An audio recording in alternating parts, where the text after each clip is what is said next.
Olá, boa noite. Vamos bater o nosso papo.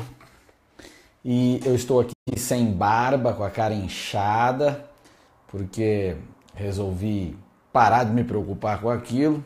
Dá muito trabalho ter uma barba.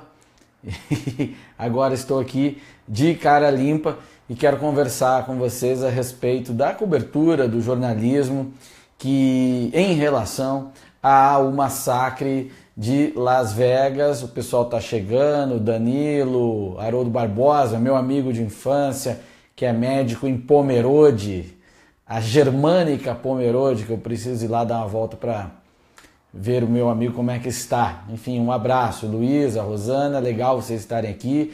Peço para todo mundo para já ir compartilhando, que é importante, como eu sempre digo, que o maior número de pessoas tenha acesso e passe a fazer as devidas reflexões. Porque é isso que a gente tem que fazer, pois o homem comum, aquele que não está necessariamente inserido no debate político, no debate cultural, no processo cultural, ele acaba acompanhando as coisas ou comprando a versão que é imposta pela narrativa da imprensa.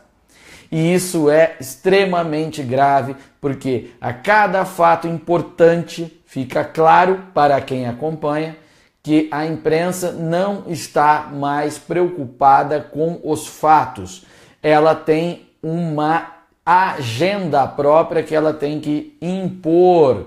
Os olhos dos jornalistas, ou às vezes até das corporações, das organizações, das empresas de comunicação, estão comprometidos com uma agenda. E isso fica claro, mais uma vez, neste fato ocorrido em Las Vegas. O sujeito que atirou nas pessoas, foi lá na janela, disparou uma arma automática, matou quase 60 pessoas, feriu outras tantas, um negócio deplorável, uma coisa horrorosa, mas que tem sido usado por esses que estão comprometidos com uma agenda para atacar um ponto-chave desta agenda, que é o direito do cidadão de portar uma arma e se defender. Aquilo que está consagrado na Constituição Americana, na segunda emenda, onde é toda uma razão histórica que naquele momento havia ali a possibilidade, aliás, foi o que tornou possível a resistência americana pelos colonos americanos na luta pela sua independência. Por isso que eles têm o direito de portar armas que as forças estatais têm, para não ser oprimidos pelo próprio Estado inglês. E não é só para você se proteger do bandido ou de outro cidadão. Então tem essa razão histórica, que é longa, você pode fazer, a gente podia fazer transmissões só sobre isso, e eu estou aqui resumindo da forma mais breve possível. E por isso que vem uma tradição americana no direito de portar armas, que é exatamente por ser uma tradição tão atacado pela esquerda mundo afora.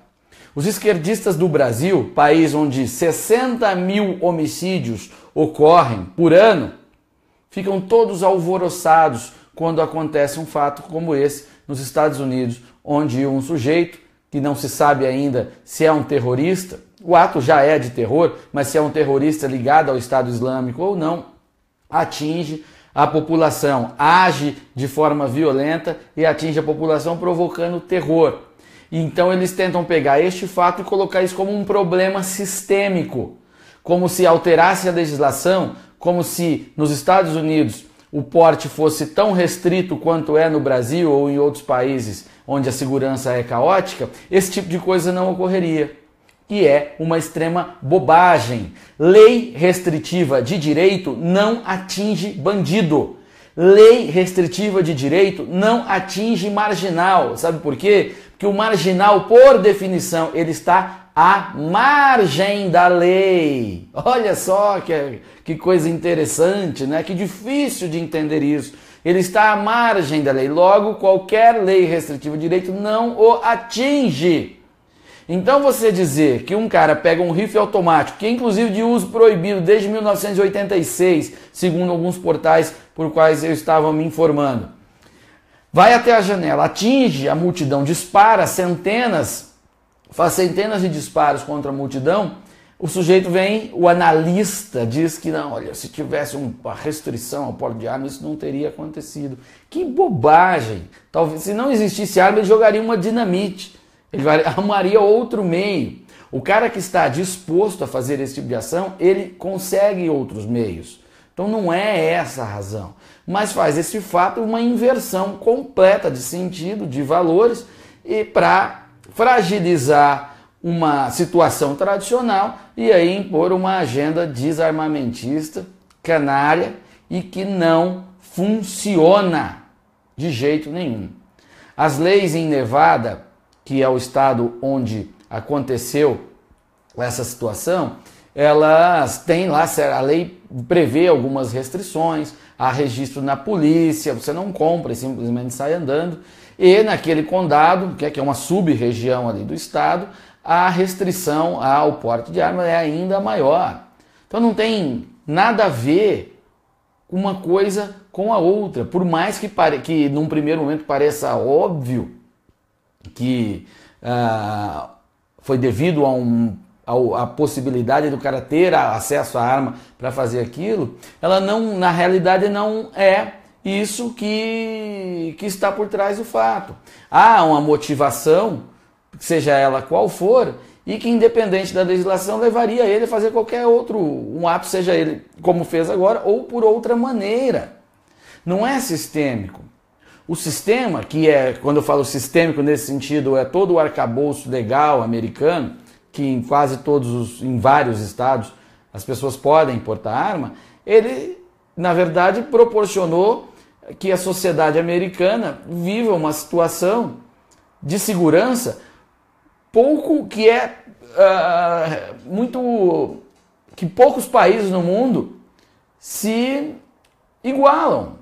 Por exemplo, no Brasil, que se não me engano o índice de homicídios é de cerca de 24 homicídios para cada grupo de 100 mil habitantes, talvez esse dado meu não esteja atualizado, então vamos ter cuidado com ele, pode ser um pouco mais, mas enfim, vamos trabalhar com ele como referência. No Brasil, onde há cerca de 24 homicídios para cada grupo de 100 mil habitantes. Nos Estados Unidos, 5 homicídios para cada grupo de 100 mil habitantes. Isso que eles passaram a ter problemas ainda teve um dado momento de imigração e alguns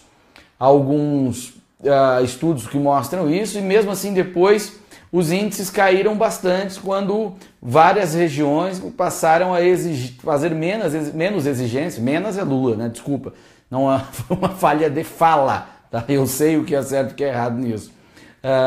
Passaram a fazer menos exigências para a possibilidade do porte de armas. Inclusive, em alguns locais no Texas, eles exigem que seja ostensivo, para que o bandido veja que você está portando e não pratique nenhuma transgressão naquele local.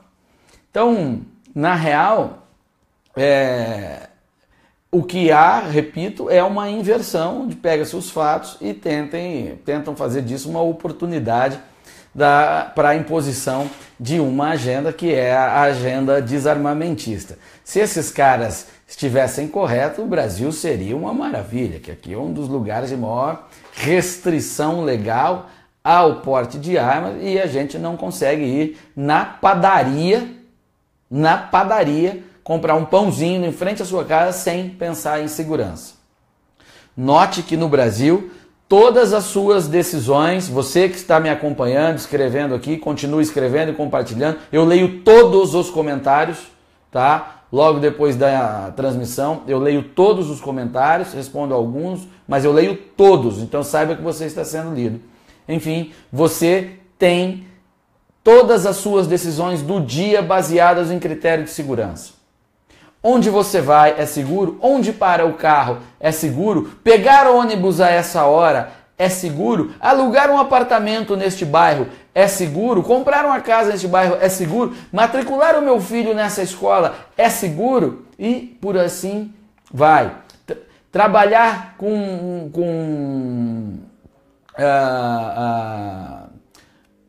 trabalhar em determinado lugar é seguro? Note que as casas no Brasil, que nos anos 80, quando a restrição ao porte de arma não era tão grande como é hoje, que não é só essa razão, tá? Eu estou dizendo um dos fatores. As casas no Brasil possuíam grades baixas. As grades eram para delimitar a propriedade ou impedir que um animal da rua entrasse na sua casa ou que o seu animal saísse para a rua. Hoje nós passamos a viver em fortificações, a grades. Os designers passaram a trabalhar com as lanças para deixar bonitos, para espetar as pessoas que tentam entrar nas nossas casas. E esses caras ainda insistem nessa maldita agenda desarmamentista. São mentirosos, não tem nenhum apego à verdade. O fato é que isso não funciona e que este caso nos Estados Unidos ou é terrorismo coordenado por alguém, ou no mínimo, é um sujeito em estado de loucura e que resolveu fazer aquilo. E aí não tem como você colocar isso como um problema sistêmico. Se o cara resolve romper todo o pacto social, que há um pacto social tácito, né? Você convive com o seu vizinho, você o respeita, há um limite, tal, uma série de coisas do dever ser em sociedade. Quando o cara resolve romper com isso e avacalhar, só uma reação depois que ele deixa claro que ele está fazendo isso é que é possível. Não há como um sistema tentar impor um controle para inibir ou acabar com a hipótese de alguém ter um surto e resolver romper este pacto. Ou não necessariamente ter um surto, mas decidir romper o pacto. Não é assim que funciona. Aliás, toda legislação legítima é aquela que nasce, de certa forma, de um pacto.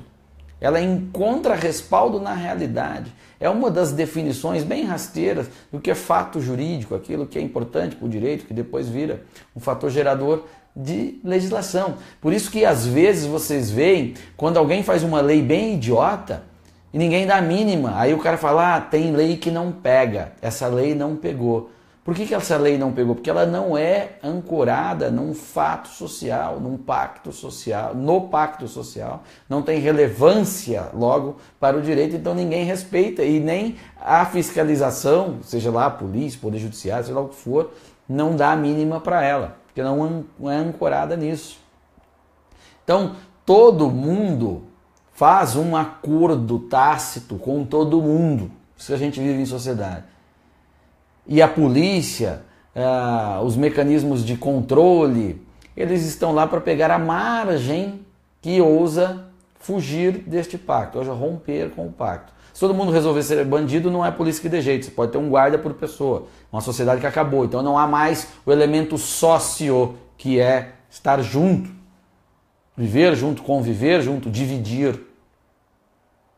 E quando alguém pega um rifle automático, transgredindo a lei, vai para a janela e dispara contra a multidão, se atribuir isso a um problema sistêmico do pacto social, está errado, porque neste pacto ninguém aceita isso.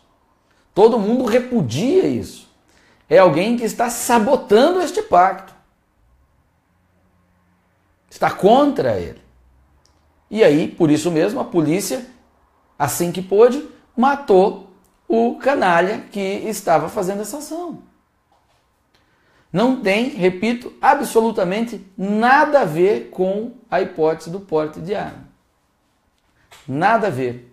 Aliás, se ele tivesse feito essa ação sem a proteção de um apartamento no Mandala Bay, ele teria tomado um tiro assim que começou a disparar, um tiro nas costas, um tiro em algum lugar, porque as pessoas que neste pacto tinham o direito de portar armas já teriam agido e impedido que ele fizesse assim. Por isso que é muito comum que Esse tipo de atentado não foi necessariamente este caso, esse tipo de atentado ele ocorra em zonas livres de armas, guns free zone, que eles chamam, onde ninguém pode portar arma e que a imprensa sempre omite de você. Sempre omite de você. Não foi esse o caso, tá? A gente tem que ser correto. Mas quase sempre assim. Como naquele episódio do cara no cinema, que ele foi ao cinema há uns 2 anos isso, e atirou em várias pessoas. Ele foi num cinema, um Cinemark, que impede as pessoas de portar uma arma lá. Então ele sabia que ele não ia ter ninguém para reagir e foi agir. E assim foi. Então, esse é o tipo de caso onde o desarmamento é que ocorre e não é que fomenta a ação e não o contrário, tá? Mas a nossa querida imprensa jamais vai travar, pelo menos jamais aí eu estou dizendo nesses tempos atuais, né? Apesar da palavra dizer como se fosse eternamente. Um debate sério, um debate claro, colocando os argumentos corretos, as duas visões. Você pega o jornalismo da Globo News, tá lá aquela moça da ONG esquerdista financiada pelo Jorge Soros, se colocando como uma grande especialista, ela que é a Ilona Zabó, que é uma entusiasta do desarmamento, para ela, armas nas mãos de pessoas de bem, para defender sua propriedade, sua família, o seu vizinho, seja lá o que for, é um desastre. Mas a cocaína não. A cocaína precisa ser desmitificada. Esse mal que a cocaína faz. Ela disse isso numa entrevista. Vejam a esfera de valores que essas pessoas vivem. Então é preciso ter cuidado com isso.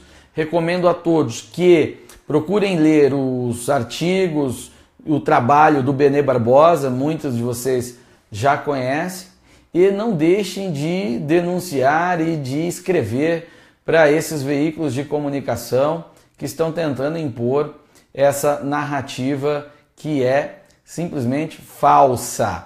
Não dá ainda para a gente fechar o caso. O Estado Islâmico ele reivindica a autoria e o FBI ainda não confirma, até então tem negado evidências a esse respeito. Primeiro que o Estado Islâmico tem todo o interesse em dizer que foi ele, que ele quer causar terror. Logo ele assume as coisas para dizer que é terror, mesmo que ele não tenha feito. Existe essa hipótese, para gerar o efeito psicológico de um poder que nem sempre ele tem. Enquanto que para o FBI também é de interesse negar que o Estado Islâmico esteja agindo, porque ele quer demonstrar que está sob o comando da situação e não está à mercê da ação do Estado Islâmico. Então vai haver aí uma prudência clara, que é correta, na averiguação dessas informações e depois isso deve ser confirmado ou não. Mas de qualquer forma, isso é um problema de insanidade ou de terrorismo, de qualquer coisa, menos da legislação que permite a um cidadão portar uma arma. Não deixe que o jornalismo portado aliás, que porta um compromisso com uma agenda progressista que vai impor o atraso, na verdade, imponha a falsa verdade para vocês. Ok? Uma boa noite e até a próxima.